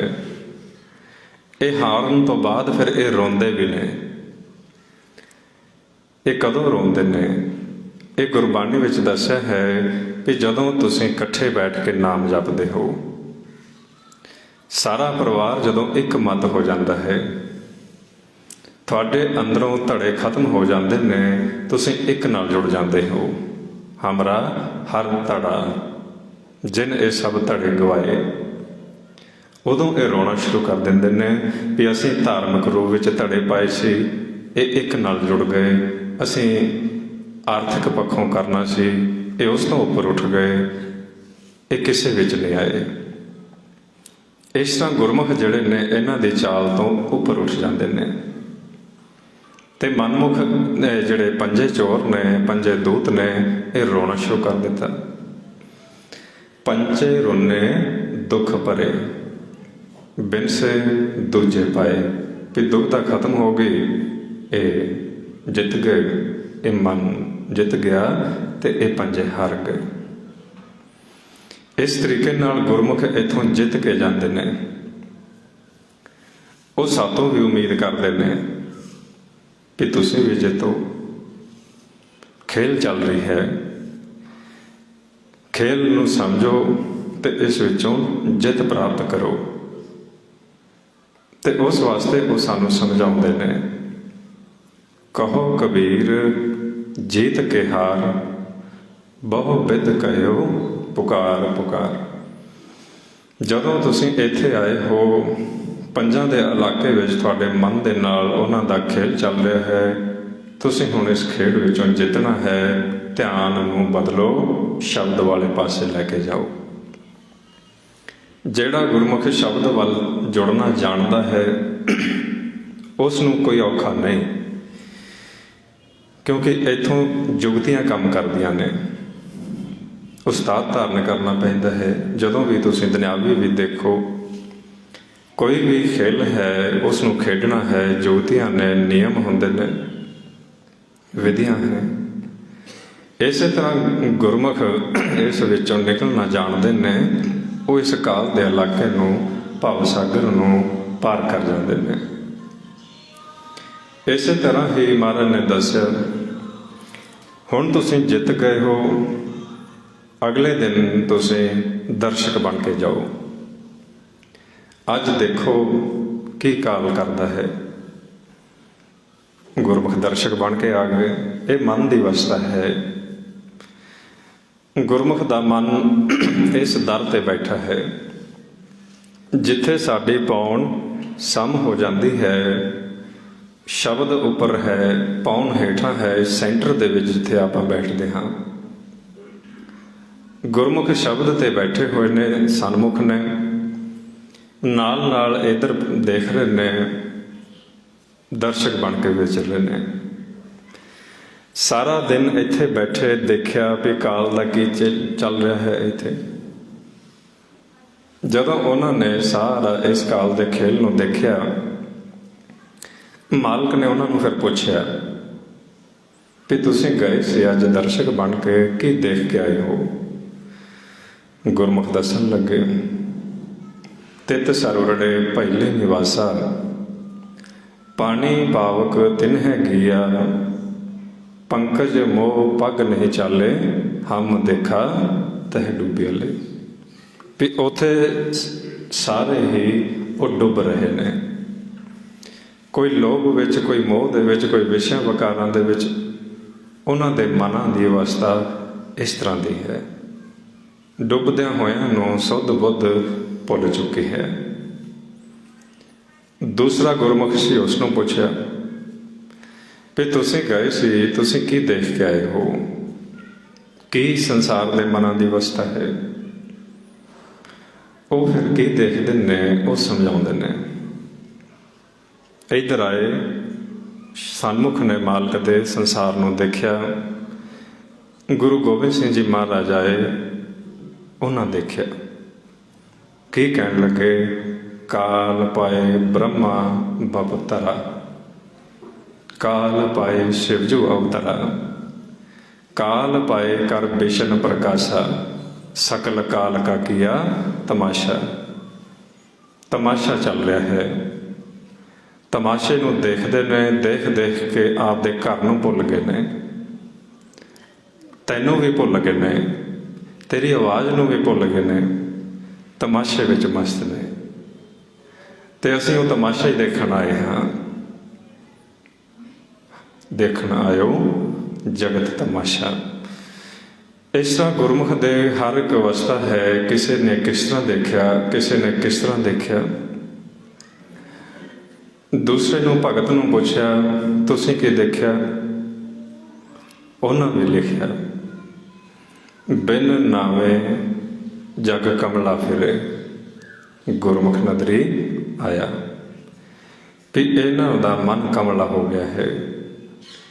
ਕਮਲੇ ਨੂੰ ਜਿਸ ਤਰ੍ਹਾਂ ਕੋਈ ਪਤਾ ਨਹੀਂ ਕੀ ਬੋਲਣਾ ਹੈ, ਕੀ ਖਾਣਾ ਹੈ, ਕੀ ਪਹਿਨਣਾ ਹੈ, ਇਹ ਪਹਿਨਣਾ ਵੀ ਭੁੱਲ ਗਏ ਨੇ, ਕੱਪੜਾ ਵੀ ਨਹੀਂ ਪਾਉਣਾ ਆਉਂਦਾ, ਖਾਣਾ ਵੀ ਭੁੱਲ ਗਏ ਨੇ। ਆਪਦੀ ਖੁਰਾਕ ਨੂੰ ਛੱਡ ਕੇ ਹੱਕ ਪਰਾਇਆ ਖਾਂਦੇ ਨੇ, ਦੂਸਰੇ ਦਾ ਹੱਕ ਮਾਰਦੇ ਨੇ, ਤਨ ਦੀ ਖੁਰਾਕ ਵਾਸਤੇ ਝੂਠ ਬੋਲਦੇ ਨੇ, ਕਪਟ ਕਰਦੇ ਨੇ, ਠੱਗੀ ਕਰਦੇ ਨੇ, ਤੇ ਤੇਰੇ ਦਿੱਤੇ ਹੋਏ ਨੂੰ ਛੱਡ ਕੇ ਦਾਤ ਨਾਲ ਪਿਆਰ ਪਾ ਬੈਠੇ ਨੇ। ਇਸ ਕਰਕੇ ਉਹਨਾਂ ਦੇ ਉੱਪਰ ਮਾਇਆ ਨੇ ਇੰਨਾ ਜਾਲ ਵਿਛਾ ਦਿੱਤਾ, ਉਹ ਕਮਲੇ ਨੇ। ਤੇ ਕਮਲੇ ਨੂੰ ਕੀ ਸਮਝਾਓਗੇ? ਇੱਕ ਕਮਲਾ ਹੋਵੇ ਸਮਝਾ ਸਕਦੇ ਹੋ। ਕਮਲੇ ਵਿੱਚ, ਕਮਲਿਆਂ ਦੀ ਭੀੜ ਵਿੱਚ ਇੱਕ ਸਿਆਣੇ ਨੂੰ ਭੇਜ ਦਿਓ, ਕੀ ਸਮਝਾਏਗਾ? ਇਸ ਕਰਕੇ ਗੁਰਮੁਖ ਇੱਥੇ ਵਿਧੀ ਵਰਤਦੇ ਨੇ। ਉਹ ਜਦੋਂ ਵੀ ਇਸ ਮਾਇਆ ਦੇ ਦੇਸ਼ ਵਿੱਚ ਆਉਂਦੇ ਨੇ, ਉਹ ਸਾਡੇ ਮਨਾਂ ਨੂੰ ਦੇਖ ਲੈਂਦੇ ਨੇ ਵੀ ਕਿੰਨਾ ਕੁ ਜੀਵ ਕੋਈ ਕਿੰਨਾ ਕੁ ਸਮਝ ਸਕਦਾ ਹੈ। ਉਹ ਫਿਰ ਕਮਲਿਆਂ ਦੇ ਵਿੱਚੋਂ ਕੁਝ ਕਮਲੇ ਜਿਹੜੇ ਸੁਪੀਰੀਅਰ ਹੁੰਦੇ ਨੇ, ਸਿਆਣੇ ਕਮਲੇ, ਉਹਨਾਂ ਵਿੱਚੋਂ ਵੱਡੇ, ਜਿਨ੍ਹਾਂ ਦੇ ਬਾਕੀ ਕਹਿਣੇ ਵਿੱਚ ਹੋਣ, ਉਹ ਸਿਲੈਕਟ ਕਰਦੇ ਨੇ। ਉਹ ਫਿਰ ਉਹੋ ਜਿਹੇ ਅਸਥਾਨਾਂ ਦੇ ਉੱਪਰ ਉਹ ਜਾਂਦੇ ਨੇ ਜਿੱਥੇ ਉਹ ਕਮਲੇ ਬੈਠੇ ਨੇ। ਉਹਨਾਂ ਕਮਲਿਆਂ ਨੂੰ ਜਾ ਕੇ ਫੜ ਕੇ ਸਮਝਾਉਂਦੇ ਨੇ, ਉਹਨਾਂ ਦੇ ਸਰਦਾਰਾਂ ਨੂੰ। ਜਿਸ ਤਰ੍ਹਾਂ ਧਾਰਮਿਕ ਜਗਤ ਵਿੱਚ ਇਹਨਾਂ ਨੂੰ ਗੁਰੂ ਨਾਨਕ ਦੇਵ ਜੀ ਨੇ ਸਮਝਾਇਆ, ਕਾਜ਼ੀਆਂ ਨੂੰ ਸਮਝਾਇਆ, ਮੁੱਲਾਂ ਨੂੰ ਸਮਝਾਇਆ, ਜੋਗੀਆਂ ਦੇ ਵਿੱਚ ਉਹਨਾਂ ਦੇ ਜਿਹੜੇ ਗੁਰੂ ਸੀ ਉਹਨਾਂ ਨੂੰ ਜਾ ਕੇ ਸਮਝਾਇਆ, ਸਿੱਧਾਂ ਦੇ ਵਿੱਚ ਜਿਹੜੇ ਉਹਨਾਂ ਦੇ ਗੁਰੂ ਸੀ ਉਹਨਾਂ ਨਾਲ ਗੱਲ ਕੀਤੀ। ਕਿਉਂਕਿ ਜੇ ਇਹ ਸਮਝ ਜਾਣਗੇ, ਇਹ ਜਦੋਂ ਆਪਦੇ ਹੇਠਾਂ ਵਾਲਿਆਂ ਨੂੰ ਗੱਲ ਕਰਨਗੇ, ਉਹ ਇਹਨਾਂ ਦੀ ਸੁਣਨਗੇ। ਜੇ ਅਸੀਂ ਸਮਝਾਵਾਂਗੇ ਉਹਨਾਂ ਸਮਝਣਾ ਨਹੀਂ, ਕਿਉਂਕਿ ਗੱਲ ਚੌਥੇ ਪਦ ਦੀ ਸੀ। ਇਸ ਕਰਕੇ ਗੁਰਮੁਖ ਜਿਹੜੇ ਨੇ ਉਹ ਅਕਲ ਦਾ ਤੇ ਜੋਰ ਦਾ ਇਸਤੇਮਾਲ ਕਰਦੇ ਨੇ ਇੱਥੇ ਵੀ ਕਮਲਿਆਂ ਵਿੱਚੋਂ ਸਿਆਣਾ ਕਮਲਾ ਦੇਖ ਲਓ, ਤੇਜ ਦੇਖ ਲਓ ਵੀ ਚੁਸਤ ਕਿਹੜਾ ਹੈ, ਉਸ ਨੂੰ ਸਮਝਾ ਦਿਓ। ਉਸ ਨੂੰ ਸਮਝਾਉਣ ਵਾਸਤੇ ਚਾਹੇ ਕਲਾ ਵਰਤੀ, ਕਲਾ ਵਰਤਣ ਦੇ ਨਾਲ ਉਸ ਨਿਰੰਕਾਰ ਦੇ ਦਰਸ਼ਨ ਹੋਏ, ਸ਼ਬਦ ਪ੍ਰਗਟ ਹੋ ਗਿਆ, ਉਹ ਸਮਝ ਗਿਆ, ਸਿਆਣਾ ਹੋ ਗਿਆ। ਉਸ ਨੇ ਵਾਕਈ ਹੀ ਦੱਸਿਆ ਵੀ ਜੋ ਇਹ ਗੁਰਮੁਖ ਗੱਲ ਕਰਦੇ ਨੇ ਇਹ ਠੀਕ ਗੱਲ ਕਰ ਰਹੇ ਨੇ, ਜੋ ਇਹ ਕਹਿੰਦੇ ਨੇ ਉਸ ਨੂੰ ਮੰਨੋ। ਉਦੋਂ ਫਿਰ ਪਲਟਾ ਆਉਂਦਾ ਹੈ ਜਦੋਂ ਇਸ ਤਰ੍ਹਾਂ ਚੱਲਦਾ ਹੈ। ਉਦੋਂ ਭਗਤੀ ਦੀ ਇੱਕ ਲਹਿਰ ਆਉਂਦੀ ਹੈ। ਜਦੋਂ ਕੋਈ ਗੁਰਮੁਖ ਇਸ ਤਰ੍ਹਾਂ ਪ੍ਰਗਟ ਹੁੰਦਾ ਹੈ, ਉਹ ਆਪਦੇ ਸਮੇਂ ਵਿੱਚ ਇੱਕ ਲਹਿਰ ਲਿਆ ਦਿੰਦਾ ਹੈ। ਉਸ ਨੂੰ ਸਾਰੇ ਯੁੱਗ ਵਿੱਚ ਯਾਦ ਰੱਖਿਆ ਜਾਂਦਾ ਹੈ ਵੀ ਕੋਈ ਆਇਆ ਸੀ। ਇਸ ਤਰ੍ਹਾਂ ਗੁਰੂ ਨਾਨਕ ਦੇਵ ਜੀ ਆਏ। ਉਹਨਾਂ ਨੇ ਆ ਕੇ ਫਿਰ ਸਾਨੂੰ ਕਮਲਿਆਂ ਨੂੰ ਸਮਝਾਇਆ, ਕਮਲਿਆਂ ਨੂੰ ਉਪਦੇਸ਼ ਦਿੱਤਾ ਵੀ ਇਹ ਕੱਪੜਾ ਹੈ, ਇਸ ਨੂੰ ਪਾਓ, ਸਿਫਤ ਸਲਾਹ ਦਾ ਕੱਪੜਾ ਪਾਓਗੇ, ਲੋਕ ਅਤੇ ਪਰਲੋਕ ਵਿੱਚ ਇੱਜ਼ਤ ਟਕੇਗਾ। ਇਹ ਤੁਹਾਡਾ ਖਾਣਾ ਹੈ, ਇਸ ਨੂੰ ਖਾਓ। ਨਾਮ ਮਨ ਕਾ ਤੋਸਾ ਹਰ ਨਾਮ ਹੈ, ਹਿਰਦੇ ਰੱਖੋ ਸੰਭਾਲ। ਇਹ ਭੋਜਨ ਖਾਓਗੇ ਤੰਦਰੁਸਤ ਹੋ ਜਾਓਗੇ। ਕੋੜ ਕੱਟਿਆ ਜਾਏਗਾ, ਇਹ ਦਾਰੂ ਲਾਓ। ਇਸ ਤਰ੍ਹਾਂ ਗੁਰੂ ਨਾਨਕ ਦੇਵ ਜੀ ਨੇ ਹੌਲੀ ਹੌਲੀ ਸਾਡਾ ਧਿਆਨ ਫਿਰ ਬਦਲਿਆ। ਅਸੀਂ 3 ਗੁਣਾਂ ਵਿੱਚੋਂ ਨਿਕਲੇ, ਚੌਥੇ ਵਿੱਚ ਗਏ। ਇਹੀ ਭਗਤੀ ਦੀ ਇੱਕ ਲਹਿਰ ਸੀ। 3 ਗੁਣ ਮੇਟੇ, ਚੌਥੇ ਵਰਤੇ, ਇਹਾ ਭਗਤ ਨਿਰਾਰੇ। ਵੀ ਤੁਸੀਂ ਹੁਣ ਵਿਚਾਰਾਂ ਨੂੰ ਮਾਰੋ, 3 ਗੁਣਾਂ ਨੂੰ ਖਤਮ ਕਰੋ, ਧਿਆਨ ਨੂੰ ਸ਼ਬਦ ਨਾਲ ਜੋੜੋ। ਸ਼ਬਦ ਚੌਥੇ ਪਦ ਵਿੱਚ ਹੈ। ਤੁਸੀਂ ਕਿਸੇ ਵੀ ਆਕਾਰ ਦੇ ਨਾਲ ਨਹੀਂ ਜੁੜਨਾ। ਸਰੀਰ ਨਾਸ਼ ਹੋਣ ਵਾਲਾ ਹੈ। ਜੇ ਤੁਸੀਂ ਸਰੀਰ ਨਾਲ ਜੁੜੋਗੇ, ਸਰੀਰ ਦਾ ਸਮਾਂ ਹੈ, ਨਿਸ਼ਚਿਤ ਪੂੰਜੀ ਲੈ ਕੇ ਆਇਆ ਹੈ। ਸਰੀਰ ਦੇ ਵਿੱਚ ਜੋ ਆਤਮ ਰਾਮ ਵਸਦਾ ਹੈ, ਉਸ ਦੀ ਪਛਾਣ ਕਰੋ। ਤੇ ਸਾਨੂੰ ਦੱਸਿਆ, ਫਰਮਾਉਂਦੇ ਨੇ, ਸਾਧੋ ਇਹ ਤਨ ਮਿਥਿਆ ਜਾਣੋ, ਜਾਂ ਭੀਤਰ ਜੋ ਰਾਮ ਵਸਤ ਹੈ, ਸਾਚੋ ਤਹ ਪਹਿਚਾਨੋ। ਅੰਦਰਲੇ ਦੀ ਪਛਾਣ ਕਰੋ। ਇਸ ਤਨ ਦੇ ਵਿੱਚ ਕੌਣ ਦੇਖਦਾ ਹੈ, ਕੌਣ ਬੋਲਦਾ ਹੈ, ਕੌਣ ਸੁਣਦਾ ਹੈ। ਜਿੰਨਾ ਚਿਰ ਉਹ ਹੈ, ਉਹਨਾਂ ਚਿਰ ਹੀ ਕਥਾ ਵਾਰਤਾ ਹੁੰਦੀ ਹੈ, ਉਹਨਾਂ ਚਿਰ ਹੀ ਵਿਚਾਰਾਂ ਚੱਲਦੀਆਂ ਨੇ। ਜਦੋਂ ਉਹ ਚਲਾ ਗਿਆ, ਕੌਣ ਕਥਾ ਕਰਦਾ ਹੈ, ਕੌਣ ਸੁਣਦਾ ਹੈ? ਕਿਉਂਕਿ ਸ਼ਬਦ ਤੋਂ ਗਿਆਨ ਪ੍ਰਗਟ ਹੋ ਰਿਹਾ ਹੈ। ਸ਼ਬਦ ਗੁਰੂ ਹੈ, ਸਰੀਰ ਗੁਰੂ ਨਹੀਂ ਹੈ। ਸ਼ਬਦ ਗੁਰ ਪੀਰਾ, ਗਹਿਰ ਗੰਭੀਰਾ, ਬਿਨ ਸ਼ਬਦੇ ਜਗ ਬਉਰਨ। ਇਸ ਕਰਕੇ ਸ਼ਬਦ ਨਾਲ ਜੁੜੋ। ਜੇ ਸ਼ਬਦ ਨਾਲ ਜੁੜੋਗੇ ਤੇ ਅੰਦਰ ਆਤਮਿਕ ਗਿਆਨ ਪੈਦਾ ਹੋਏਗਾ। ਤੇ ਉਹੀ ਸ਼ਬਦ ਸਾਰਿਆਂ ਦੇ ਅੰਦਰ ਚੱਲ ਰਿਹਾ ਹੈ। ਸਰੀਰਾਂ ਤੋਂ ਉੱਪਰ ਉੱਠੋ, ਆਕਾਰਾਂ ਤੋਂ ਉੱਪਰ ਉੱਠੋ ਤੇ ਨਿਰਾਕਾਰ ਦੀ ਪਛਾਣ ਕਰੋ। ਤੇ ਵਾਰ-ਵਾਰ ਸਾਨੂੰ ਉਹਨਾਂ ਨੇ ਉਸ ਸ਼ਬਦ ਦੇ ਨਾਲ ਜੋੜਿਆ। ਚਾਹੇ ਉਹ ਕੋਈ ਸੰਤ ਸੀ, ਚਾਹੇ ਕੋਈ ਸਾਧੂ ਸੀ, ਚਾਹੇ ਕੋਈ ਗੁਰਮੁਖ ਸੀ, ਉਸਨੇ ਕਦੇ ਵੀ ਸਾਨੂੰ ਆਪਦੇ ਸਰੀਰ ਦੇ ਨਾਲ ਨਹੀਂ ਜੋੜਨਾ ਹੁੰਦਾ। ਉਸਨੇ ਸਾਨੂੰ ਨਾਮ ਦੇ ਨਾਲ, ਸ਼ਬਦ ਦੇ ਨਾਲ ਜੋੜਨਾ ਹੁੰਦਾ ਹੈ, ਪਰਮਾਤਮਾ ਦੇ ਨਾਲ ਜੋੜਨਾ ਹੁੰਦਾ ਹੈ। ਤਾਂ ਐਸੀ ਅਵਸਥਾ ਦੇ ਵਿੱਚ ਗੁਰੂ ਨਾਨਕ ਦੇ ਘਰ ਨੇ, ਗੁਰਮੁਖਾਂ ਨੇ ਸਾਨੂੰ ਫਿਰ ਉਸ ਪਰਮਾਤਮਾ ਦੇ ਨਾਲ ਜੋੜਨਾ ਸ਼ੁਰੂ ਕੀਤਾ। ਜਿਵੇਂ ਜਿਵੇਂ ਅਸੀਂ ਪਰਮਾਤਮਾ ਦੀ ਇਸ ਅਕਥ ਕਥਾ ਨੂੰ ਸੁਣਦੇ ਗਏ, ਗੁਰਮੁਖ ਕਰਦੇ ਗਏ, ਜੋਤ ਆਕਾਰ ਬਦਲਦੀ ਗਈ। ਪਹਿਲੀ ਤੋਂ ਦੂਸਰੇ ਵਿੱਚ ਆਈ, ਦੂਸਰੇ ਤੋਂ ਤੀਸਰੇ ਵਿੱਚ ਆਏ, ਘਰ ਬਦਲਦੇ ਗਏ। ਉਪਦੇਸ਼ ਜਾਰੀ ਰਿਹਾ। ਉਪਦੇਸ਼ ਹੁਣ ਵੀ ਜਾਰੀ ਹੈ। ਗੁਰਸਿੱਖਾਂ ਅੰਦਰ ਸਤਿਗੁਰ ਵਰਤੇ ਉਪਦੇਸ਼ ਹੁਣ ਵੀ ਚੱਲ ਰਿਹਾ ਹੈ। क्योंकि शब्द कभी भी खत्म नहीं होता, शब्द सदा रहने वाला है। गुप्त हो सकता है, समा पा के किसी के अंदर फिर प्रगट हो जाता है। ਉਹੀ ਗੁਰਮੁਖ ਫਿਰ ਸੱਚ ਦੀ ਵਡਿਆਈ ਸ਼ੁਰੂ ਕਰ ਲੈਂਦੇ ਨੇ।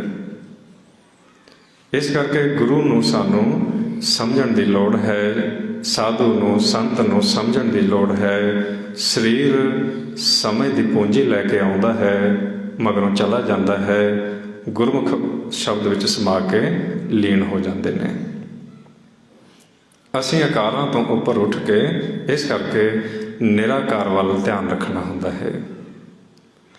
ਆਓ ਥੋੜ੍ਹਾ ਜਿਹਾ ਹੁਣ ਇਸੇ ਹੀ ਆਪਣੇ ਆਪਣੇ ਮਨਾਂ ਨੂੰ ਸ਼ਬਦ ਦੇ ਨਾਲ ਵੀ ਜੋੜਨ ਦਾ ਅਭਿਆਸ ਕਰੀਏ, ਜੋ ਆਪਾਂ ਨੂੰ ਗੁਰਮੁਖਾਂ ਨੇ, ਗੁਰੂ ਘਰ ਨੇ ਗੁਰਬਾਣੀ ਦੇ ਵਿੱਚ ਸਮਝਾਇਆ। ਨਾਮ ਦੇ ਨਾਲ ਜੁੜਨਾ, ਕਿਉਂਕਿ ਨਾਮ ਨਾਲ ਜੁੜਨਾ ਹੀ ਸਭ ਤੋਂ ਉੱਤਮ ਹੈ। ਜਿਸ ਦਾ ਮਨ ਨਾਮ ਦੇ ਨਾਲ ਜੁੜ ਗਿਆ, ਇੱਕ ਖਿਣ ਇੱਕ ਪਲ ਵਾਸਤੇ ਵੀ ਜੁੜ ਗਿਆ, ਉਹ ਕਰੋੜਾਂ ਹੀ ਤੀਰਥਾਂ ਦਾ ਇਸ਼ਨਾਨ ਉਸ ਨੂੰ ਬੈਠਿਆਂ ਹੀ ਮਿਲ ਸਕਦਾ ਹੈ। ਜਿਸ ਨੂੰ ਮਹਾਰਾਜ ਸਮਝਾਉਂਦੇ ਨੇ ਤੀਰਥ ਨਾਵਣ ਜਾਓ, ਤੀਰਥ ਹੈ ਉਹ ਕੀ ਆਪਾਂ ਨੂੰ ਦੱਸੇਗਾ, ਉਸ ਨੂੰ ਲੈ ਕੇ ਚੱਲਦੇ ਹਾਂ। ਆਓ ਹੌਲੀ ਹੌਲੀ ਜਿਨ੍ਹਾਂ ਦੇ ਅੰਦਰ ਸ਼ਬਦ ਪ੍ਰਗਟ ਹੈ, ਉਹ ਗੁਰਮੁਖ ਉਸ ਸ਼ਬਦ ਵਿੱਚ ਧਿਆਨ ਰੱਖ ਕੇ ਨਾਲ ਨਾਲ ਵਾਹਿਗੁਰੂ ਇਹ ਸਿਮਰਨ ਕਰਨ। ਅਤੇ ਜਿਨ੍ਹਾਂ ਨੂੰ ਅਜੇ ਸ਼ਬਦ ਦੀ ਪਛਾਣ ਨਹੀਂ ਹੈ, ਉਹ ਗੁਰਮੁਖ ਵਾਹਿਗੁਰੂ ਸ਼ਬਦ ਦੀ ਆਵਾਜ਼ ਵਿੱਚ ਧਿਆਨ ਰੱਖ ਕੇ ਸਿਮਰਨ ਕਰਨ। ਆਓ ਸਹਿਜ ਸਹਿਜ ਰਲ ਕੇ ਕਰੀਏ ਭਵ ਸਾਗਰ ਵਿੱਚੋਂ ਨਿਕਲਣ ਦਾ ਤਰੀਕਾ। ਵਾਹਿਗੁਰੂ ਨੇਤਰ ਬੰਦ ਕਰਕੇ ਗੁਰੂ, ਵਾਹਿਗੁਰੂ,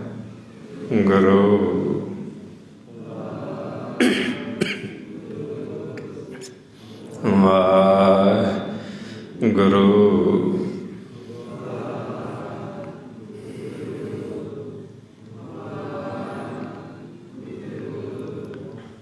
ਵਾਹਿਗੁਰੂ, ਵਾਹਿਗੁਰੂ,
ਵਾਹਿਗੁਰੂ, ਵਾਹਿਗੁਰੂ।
ਗੁਰੂ ਵਾਹਿਗੁਰੂ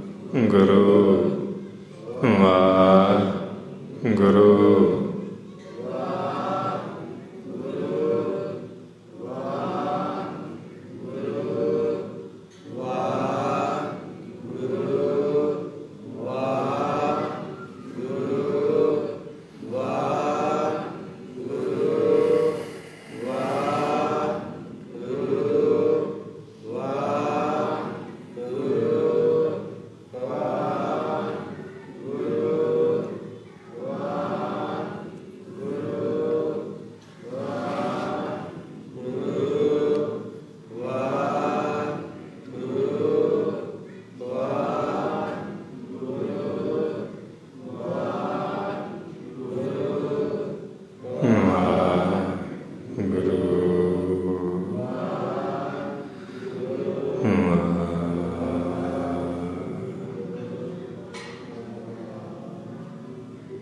ਹੁਣ ਇਸੇ ਤਰ੍ਹਾਂ ਗੁਰਮੁਖਾਂ ਨੂੰ ਦੱਸਿਆ ਗਿਆ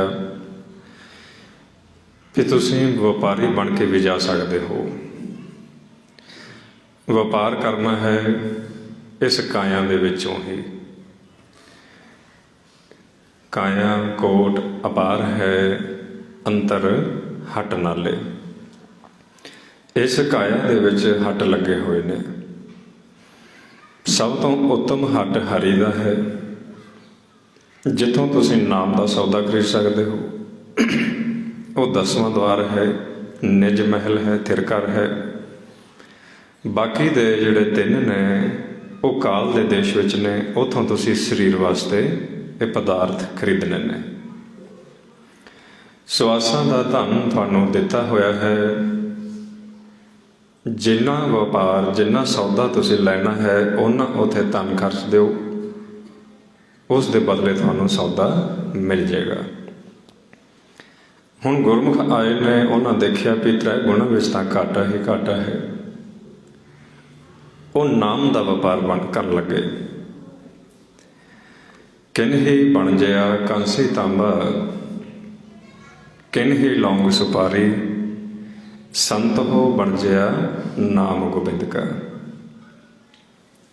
ਵਣਜ ਕਰੋ ਵਣਜਾਰਿਓ, ਵਖਰ ਲਿਹੋ ਸਮਾਲ, ਤੈਸੀ ਵਸਤ ਵਸਾਹੀਏ, ਜੈਸੀ ਨਿਭ ਹੈ ਨਾਲ।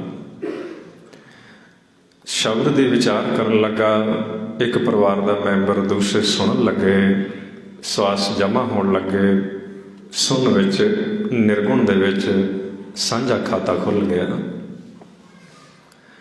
ਇਸ ਤਰ੍ਹਾਂ ਜਿਵੇਂ ਜਿਵੇਂ ਗੁਰਮੁਖ ਵਪਾਰ ਕਰਨ ਲੱਗੇ, ਉਹਨਾਂ ਨੂੰ ਗੁਰਬਾਣੀ ਵਿੱਚ ਧਨਵੰਤ ਕਿਹਾ ਗਿਆ ਵੀ ਉਹਨਾਂ ਨੇ ਇੰਨੀ ਕੁ ਪੂੰਜੀ, ਇੰਨਾ ਕੁ ਧਨ ਜਮ੍ਹਾਂ ਕਰ ਲਿਆ